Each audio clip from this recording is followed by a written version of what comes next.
ಹೇ guys, hi hello ಎಲ್ರಿಗೂ. Welcome back to my channel Shweta Adigowda vlogs. ಎಲ್ಲರೂ ಹೇಗಿದ್ದೀರಾ? ಹೋಪ್ಸು ಎಲ್ಲರೂ ಆರಾಮಾಗಿದ್ದೀರಾ ಅಂತ ಅಂದ್ಕೊಂಡಿದ್ದೀನಿ. ನಾನು ಕೂಡ ಸೂಪರ್ ಆಗಿದ್ದೀನಿ ಗೈಸ್. ನೋಡಿ, ಬೆಳಗ್ಗೆ ಆಗ್ಬಿಟ್ಟಿದೆ ಗೈಸ್. ಮಲಗಿದ್ದು ಲೇಟ್ ಆಯಿತು. ಸೊ ಎದ್ದಿದ್ದು ಅಲ್ಪ ಸ್ವಲ್ಪ 6 ಗಂಟೆ ಆಗಿದೆ ಅಂತ ಅನ್ಕೊತಾ ಇದ್ದೀನಿ. ಏನೋ ಗೊತ್ತಿಲ್ಲ ಗೈಸ್, ಮನಸ್ಸು ತುಂಬ ಬ್ಲ್ಯಾಂಕ್ ಆಗಿಬಿಟ್ಟಿದೆ, ಲೈಫ್ ಬ್ಲ್ಯಾಂಕ್ ಆಗಿಬಿಟ್ಟಿದೆ. ಏನು ಮಾಡಬೇಕು ಅನ್ನೋದು ಗೊತ್ತಿಲ್ಲ, ಬಟ್ ರೊಟೀನ್ ಅನ್ನೋದು ಇದ್ದೇ ಇರುತ್ತೆ ಅಲ್ಲ. ಸೊ ಅದನ್ನು ಸ್ಕಿಪ್ ಮಾಡೋಕ್ಕಾಗಲ್ಲ. ನಾವೇನಾದರೂ ಸ್ಕಿಪ್ ಮಾಡಿದ್ರೆ ಅದು ಬೇರೆಯವ್ರ ಮೇಲೆ ಪರಿಣಾಮ ಬೀರತ್ತೆ. ಸೊ ಬೇರೆಯವ್ರ ಮೇಲೆ ಯಾಕೆ ಪರಿಣಾಮ ಬೀರಬೇಕು? ಅವರೆಲ್ಲರೂ ಚೆನ್ನಾಗಿರಬೇಕು, ನಾವು ಹೇಗಿದ್ರೂ ನಡೆಯುತ್ತೆ ಅಂತ ಅಡ್ಜಸ್ಟ್ ಮಾಡಿಕೊಂಡೇ 15 ವರ್ಷ ಕಳೆದೋಗಿದೆ. ಸೊ ಎಂತ ಮಾಡೋದು? As usual daily routine start. Actually ನನ್ನ ದಿನ ಸ್ಟಾರ್ಟ್ ಆಗೋದು ಕಿಚನಿಂದ ಅಲ್ಲ. ಯೂಶ್ವಲಿ ಹೇಳ್ತೀನಿ ಕಿಚನಿಂದ ಅಂದ, ಬಟ್ ನಾನು ಬಂದ ತಕ್ಷಣ ಸ್ಟಾರ್ಟ್ ಮಾಡೋ ಕೆಲಸ ಯಾವುದಪ್ಪ ಅಂದರೆ ಫಸ್ಟ್ ಬಂದು ಗೀಝರ್ ಆನ್ ಮಾಡೋದು. ಬಿಕಾಸ್ ಅಪ್ಪ ಮಗನಿಗೆ ಬೇಕಲ್ಲ ಗೈಸ್, ಎದ್ದ ತಕ್ಷಣ ಟಾಯ್ಲೆಟಿಂದ ಸ್ಟಾರ್ಟ್ ಆಗುತ್ತೆ ಬಿಸಿನೀರು ಯೂಸ್ ಮಾಡೋಕ್ಕೆ, ಆ್ಯಂಡ್ ಸ್ನಾನಕ್ಕೂ ಬೇಕಲ್ಲ. Hey guys, good morning. Wow, ನೋಡಿ ನೇಚರ್ ಎಷ್ಟು ಚಂದ ಕಾಣ್ತಾ ಇದೆ. It looks amazing. ಮೋಡ ನೋಡಿ ಗೈಸ್, ಎಷ್ಟು ಚಂದ ಇದೆ ಅಲ್ಲ, ಸಖತ್ತಾಗಿದೆ. ನಮ್ಮ ಕೋಳಿನೂ ನಿಮಗೆ ಗುಡ್ ಮಾರ್ನಿಂಗ್ ಹೇಳಿ ಆಯಿತು. ಹೇ ಗೈಸ್, ಹಾಯ್ ಹಲೋ ಎಲ್ರಿಗೂ. Welcome back to my channel Shweta Adigowda vlogs. ಎಲ್ಲರೂ ಹೇಗಿದ್ದೀರಾ? ಹೋಪ್ಸು ಎಲ್ಲರೂ ಆರಾಮಾಗಿದ್ದೀರಾ ಅಂತ ಅಂದ್ಕೊಂಡಿದ್ದೀನಿ. ನಾನು ಕೂಡ ಸೂಪರಾಗಿ ಇದ್ದೀನಿ ಗೈಸ್. 5:30ಗೆ ಎದ್ದು ಕೆಳಗೆ ಬರೋ ಅಷ್ಟೊತ್ತಿಗೆ 6 ಗಂಟೆ ಆಯಿತು. ಸೊ ಇವಾಗ ಇಷ್ಟು ಬೆಳಕಾಗಿದೆ ನೋಡಿ. ಸೊ ಬಂದೆ ಅಲ್ಲ, ಬಟ್ಟೆ ನೆನೆ ಹಾಕ್ಬಿಡೋಣ ಅಂತ ಬಂದೆ. ಬಟ್ಟೆ ನೆನೆ ಹಾಕ್ಬಿಟ್ಟು ಮಿಕ್ಕಿದ ಕೆಲಸ ಮಾಡೋಣ.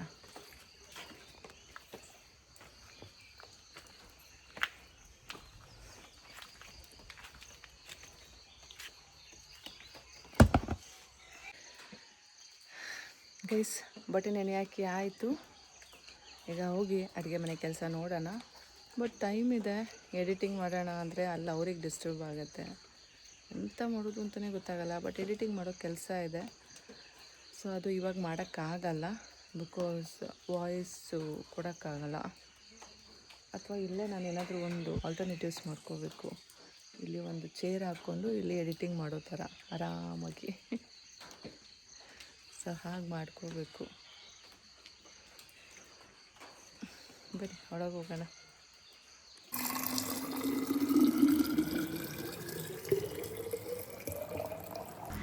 ಗೈಸ್, ಬಿಸಿನೀರು ಕುಡಿಯೋಕ್ಕೆ ಮತ್ತೆ ಸ್ಟಾರ್ಟ್ ಮಾಡ್ಕೊಂಡಿದ್ದೀನಿ. ಸೊ ಗೊತ್ತಿಲ್ಲ ಗೈಸ್ ಎಷ್ಟು ದಿನ ಇದನ್ನು ಮಾಡ್ತೀನಿ ಅಂತ. ಇವತ್ತು ತಿಂಡಿಗೆ ಮೆಂತ್ಯ ದೋಸೆ. ಸೊ ಬ್ಯಾಟರ್ ಎಲ್ಲ ಚಿಂಟು ರಜೆ ರೆಡಿ ಮಾಡಿ ಇಟ್ಟಿರ್ತಾರೆ ನೆನ್ನೆ ರಾತ್ರಿ. ನಾನಿವಾಗ ಅದಕ್ಕೆ ಉಪ್ಪು ಹಾಕ್ಕೊಂಡು ಎಲ್ಲ ಚೆನ್ನಾಗಿ ಮಿಕ್ಸ್ ಹೊಡಿತಾ ಇದ್ದೇನೆ. ಗೈಸ್, ಬಟ್ಟೆ ಒಗೆಯೋಣ ಅಂತ ಬಂದೆ. ಯಾಕಂದರೆ ನನಗೆ ಇವತ್ತು ಟೈಟ್ ಸ್ಕೆಡ್ಯೂಲ್ ಇದೆ, ಮತ್ತು ಎಡಿಟಿಂಗ್ ಎಲ್ಲ ಏನೂ ಮಾಡಿಲ್ಲ. ಸೊ ಆಮೇಲೆ ಎಡಿಟಿಂಗ್ ಎಲ್ಲ ಮಾಡ್ಕೋಬೇಕು. ಅದಕ್ಕೇ ಬಟ್ಟೆನೇ ವಾಶ್ ಮಾಡಿಬಿಡೋಣ ಅಂತ ಬಂದೆ. ಟೈಮ್ ವೇಸ್ಟ್ ಮಾಡ್ಕೊಂಡು ಕೂತ್ಕೊಂಡ್ರೆ ನನಗೆ ಯೂಸ್ ಆಗಲ್ಲ. ಸೊ ಫಸ್ಟು ಬಟ್ಟೆ ವಾಶ್ ಮಾಡಿಬಿಡೋಣ. ಸದ್ಯ ಇಷ್ಟು ಬಟ್ಟೆ ಇದೆ, ಇಷ್ಟು ಖಾಲಿ ಮಾಡ್ಬೋದು, ಬೇಗ ಬೇಗ ವಾಶ್ ಮಾಡ್ಬೋದು.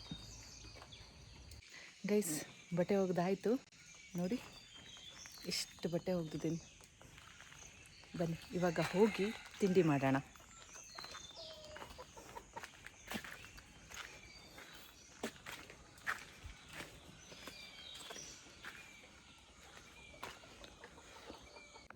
ಗೈಸ್, ಕಿಚನ್ ಡ್ಯೂಟಿಗೆ ಬಂದೆ. ದೋಸೆ ಹಾಕೋಣ ಈಗ.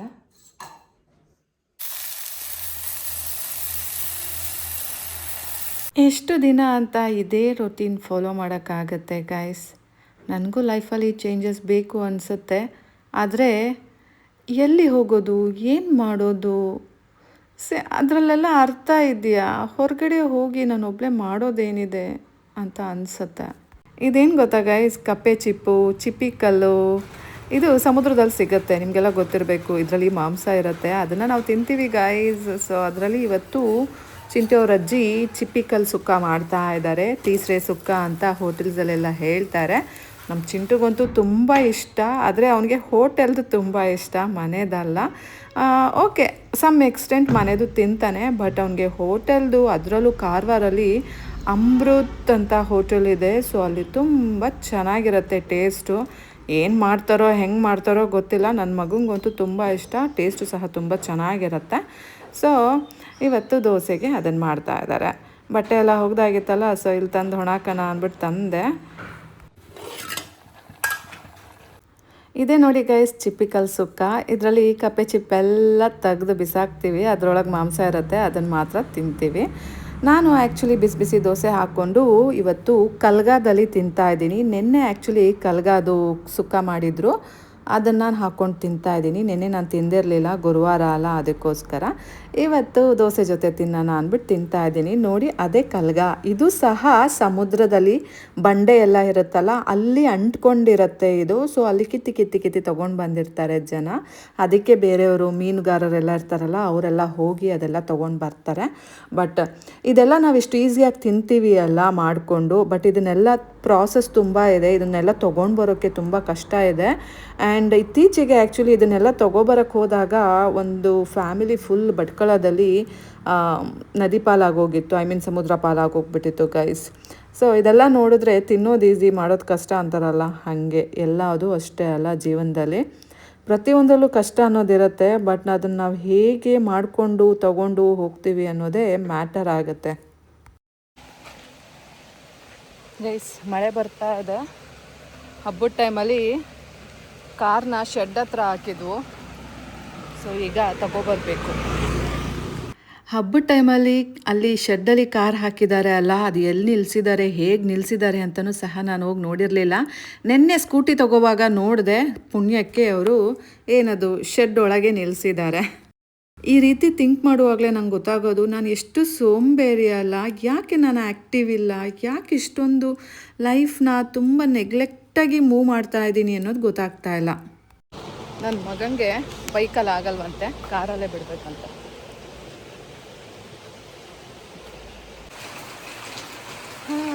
ಗೈಸ್ ಬಂದೆ ನೋಡಿ, ನಮ್ಮ ಕೆಂಪಿ ಇಲ್ಲೇ ಪಾರ್ಕ್ ಆಗಿರೋದು ನೋಡಿ, ನಮ್ಮ ಕೆಂಪಿನ ಇಲ್ಲೇ ಪಾರ್ಕಿಂಗ್ ಮಾಡಿರೋದು. ಸೊ ಕರ್ಕೊಂಡು ಹೋಗೋಣ ಅಲ್ಲ, ಬನ್ನಿ.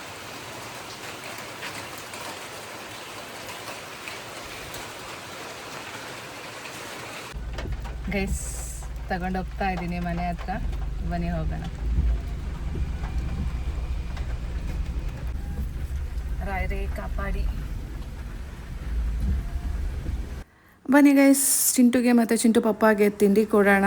ಹಾಗೆಯೇ ಟೀ ಸಹ ಇಟ್ಟಿದ್ದೀನಿ, ಅದನ್ನು ಸಹ ತೊಗೊಂಡೋಗಿ ಕೊಟ್ಬಿಡೋಣ. ಬಿಕಾಸ್ ಚಿಂಟು ಪಪ್ಪಾಗೆ ಏನು ಅಭ್ಯಾಸ ಅಂದರೆ ತಿಂಡಿ ಆದ ತಕ್ಷಣ ಟೀ ಕುಡಿಬೇಕು ಜೊತೆಯಲ್ಲಿ ಅನ್ನೋ ಥರ. ಹೆಂಡತಿ ಜೊತೆಲಿಲ್ಲ ಅಂದರೂ ಪರವಾಗಿಲ್ಲ, ಟೀ ಜೊತೆಲಿದ್ರೆ ಸಾಕು. ಚೆನ್ನಾಗಿದೆ ಅಲ್ಲ ಜೋಕು. ಬನ್ನಿ ತಗೊಂಡೋಗಿ ಕೊಡೋಣ. ಈ ಚಿಂಟು ಪಪ್ಪ ಎಷ್ಟೇ ಚಂದ ಮಾಡಿಕೊಡ್ಲಿ ಫುಲ್ ತಿನ್ನಲ್ಲ ಗೈಸ್. ಏನೋ ಗೊತ್ತಿಲ್ಲ ನನಗೆ, ಈ 15 ವರ್ಷ ಆದ್ರೂ ಇವನನ್ನು ಅರ್ಥ ಮಾಡ್ಕೊಂಡಿದ್ದೀನೋ ಅಥವಾ ಅರ್ಥ ಮಾಡ್ಕೊಂಡಿಲ್ವೋ ಅನ್ನೋದೇ ನನಗೆ ಅರ್ಥ ಆಗ್ತಾ ಇಲ್ಲ. ನಾನು ಅರ್ಥ ಮಾಡ್ಕೊಂಡಿದ್ದೀನಿ, ಅದಕ್ಕೇ ನಾನು ಇಷ್ಟು ಸೈಲೆಂಟಾಗಿ ಅಥವಾ ಇಷ್ಟು ಕಾಮಾಗಿ ಲೈಫ್ನ ಲೀಡ್ ಮಾಡ್ಕೊಂಡು ಹೋಗ್ತಾ ಇದ್ದೀನಿ. ಬಟ್ ಸ್ಟಿಲ್ ನನಗೆ ನಾನೇ ಯೋಚನೆ ಮಾಡಿದಾಗ ಅನಿಸುತ್ತೆ, ಈ ರೀತಿ ಜನಗಳು ಇರ್ತಾರ, ಎಲ್ಲಿಂದ ಇವರೆಲ್ಲ ತಪ್ಪಿಸ್ಕೊಂಡು ಬಂದರು, ಯಾಕೆ ಇವರೆಲ್ಲ ಹೀಗೆ, ಯಾಕೆ ಇವರೆಲ್ಲ ನಮ್ಮ ಥರ ಇಲ್ಲ, ಸಿಂಪಲ್ಲಾಗಿ ಏನಿದೆ ಅದು ತಿನ್ಕೊಂಡು, ಕೊಟ್ಟಿರೋದು ರುಚಿಯಾಗಿರೋದನ್ನು ಮನಸ್ಫೂರ್ತಿ ತಿನ್ಕೊಂಡು ಯಾಕೆ ಇವರು ಲೈಫ್ ಲೀಡ್ ಮಾಡಲ್ಲ ಅಂತ ಅನಿಸುತ್ತೆ ಗೈಸ್. ನಿಮಗನ್ಸಲ್ವಾ?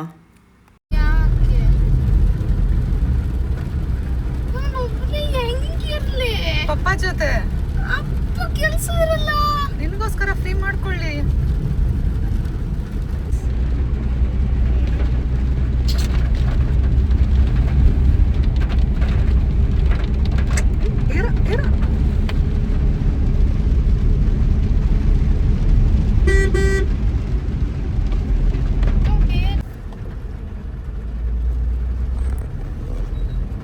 ಇಷ್ಟು ವರ್ಷ ನನ್ನ ಮಗನ್ನ ಮಳೆ ಎಷ್ಟೇ ಜೋರು ಬಂದ್ರೂ ರೈನ್ ಜಾಕೆಟ್ ಹಾಕ್ಕೊಂಡು ಸ್ಕೂಟಿಲೇ ಬಿಟ್ಟಿದ್ದೀನಿ. ಆದರೆ ನನ್ನ ಮಗ ಈಗ ದೊಡ್ಡವನಾಗ್ತಾ ಇದ್ದಾನೆ, ಬುದ್ಧಿ ಬಂದಿದೆ ಅಲ್ಲ, ಸೊ ಸ್ಕೂಟಿಲಿ ಬೇಡ ಅಂತಾನೆ ನನಗೆ ರೈನ್ ಜಾಕೆಟ್ ಎಲ್ಲ ಹಾಕ್ಕೊಂಡು ಸ್ಕೂಟಿಲೇ ಕುತ್ಕೊಂಡು ಬರೋಕ್ಕಾಗಲ್ಲ ಮಳೆಲೆಲ್ಲ ಅಂತಾನೆ ಗೈಸ್. ನೋಡಿ ಅಷ್ಟು ಚಿಕ್ಕ ಹುಡುಗಂಗೆ ಈ ರೀತಿ ಅನಿಸಿರುವಾಗ ನಾನು ಈಗಲೂ ಸಹ ಈ ಹೊಸದೆಲ್ಲ ಬೇಡ, ನಾವು ಹಳೆ ಸ್ಟೈಲಲ್ಲೇ ಇರೋಣ ಅಂತೀನಿ. ಆದರೆ ಅವನು ಹಾಗಲ್ಲ, ನನಗೇನಿದೆ ಅಪ್ಡೇಟೆಡ್ ಥಿಂಗ್ಸೇ ಬೇಕು, ಅಪ್ಡೇಟೆಡ್ ವರ್ಷನ್ನೇ ಬೇಕು ಅಂತಾನೆ. ನೀನು ಈ ರೀತಿ ಬದುಕಿದ್ದು ಸಾಕಮ್ಮ, ಈಗ ಚೇಂಜ್ ಆಗಬೇಕು ಅಂತ ನನಗೆ ಹೇಳ್ತಾನೆ.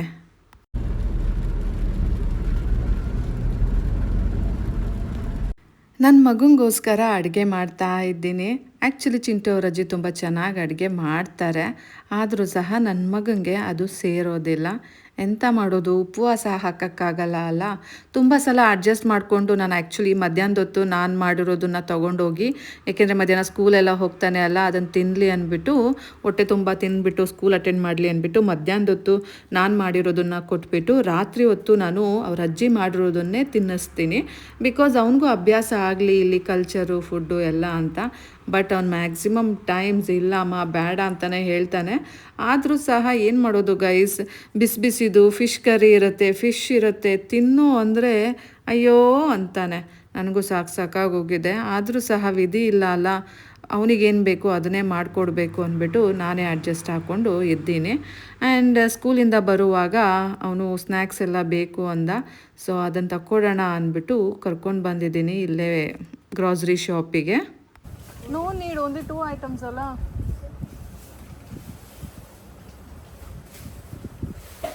ಅಚ್ಚುಗೆ ನಾನು ಆ್ಯಕ್ಚುಲಿ ಮ್ಯಾಂಗೋ ಎಲ್ಲ ಕೊಟ್ಟು ಆಲೆ ತುಂಬ 2-3 ವರ್ಷ ಆಗಿರ್ಬೇಕನ್ಸುತ್ತೆ. ಸೊ ನನ್ನ ಕಣ್ಣಿಗೆ ಮ್ಯಾಂಗೋ ಬಿತ್ತು, ಹಾಗಾಗಿ ಅಚ್ಚುಗೆ ಮ್ಯಾಂಗೋ ಕೊಡೋಣ ಅಂದ್ಬಿಟ್ಟು ತಗೊಳ್ಳೋಣ ಅಂತ ಬಂದೆ. ಮ್ಯಾಂಗೋ ತುಂಬ ಚೆನ್ನಾಗಿತ್ತು, ಟೇಸ್ಟಿಯಾಗಿತ್ತು. ಅದಕ್ಕೆ ಗೈಸ್ ಸ್ಕೂಲಿಂದ ಚಿಂಟುನ್ ಕರ್ಕೊಂಡು ಬಂದೆ. ಈಗ ಅವನಿಗೆ ಸ್ನ್ಯಾಕ್ಸ್ ಮಾಡ್ಕೊಂಡು ಬರ್ತೀನಿ, ಆಮೇಲೆ ನಾನೆಲ್ಲೋ ಹೋಗೋದಿದೆ ಗೈಸು. ಬೇಗ ಕೆಲಸ ಮಾಡ್ಕೋಬೇಕು, ಬನ್ನಿ ಮಾಡ್ಕೊಳ್ಳೋಣ. ಗೈಸ್ 3 ಪ್ಯಾಕ್ ಹಾಕಿದ್ದೀನಿ ಅವನಿಗೆ. ಈಗ 1-2 ಪ್ಯಾಕು ಸಾಕಾಗಲ್ಲ, 3 ಪ್ಯಾಕ್ ಹಾಕ್ಕೊಟ್ಟಿದ್ದೀನಿ ಮಗು ತಿನ್ನಲಿ ಅಂತ.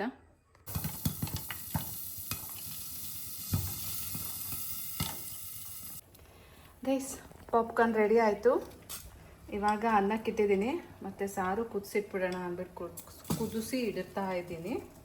ಬನ್ನಿ ಈಗ ಅವನಿಗೆ ಹೋಗಿ ಪಾಪ್ಕಾರ್ನ್ ಕೊಟ್ಬಿಟ್ಟು ಬರೋಣ. ಟುಡೇ ನಾನೆಲ್ಲೋ ಹೋಗ್ತಾ ಇದ್ದೀನಿ, ಔಟ್ ಆಫ್ ಸ್ಟೇಷನ್ನು. ಎಲ್ಲಿಗೆ ಏನಂತ ಹೇಳ್ತೀನಿ.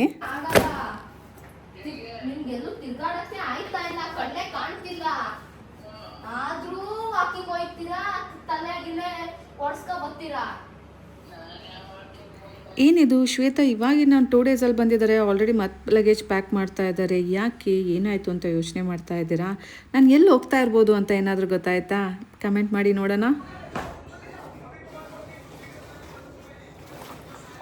ಗೈಸ್ ಮತ್ತೆ ಲಗೇಜ್ ಪ್ಯಾಕ್ ಮಾಡ್ತಾ ಇದ್ದೀನಿ.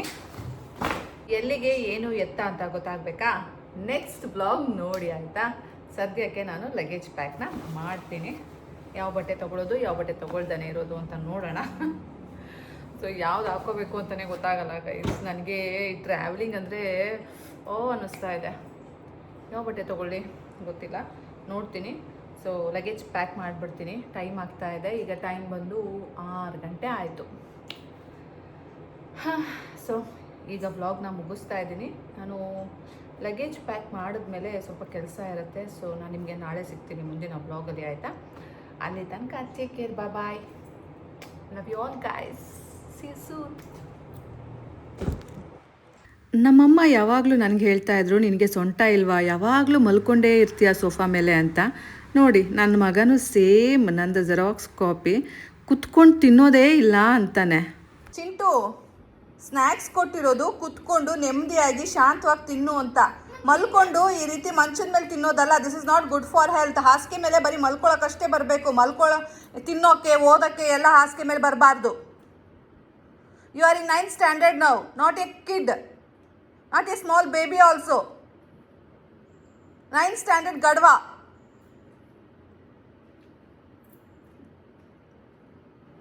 ಓ ಕೆಳಗೆ ಕುತ್ಕೊಂಡು ತಿನ್ನು.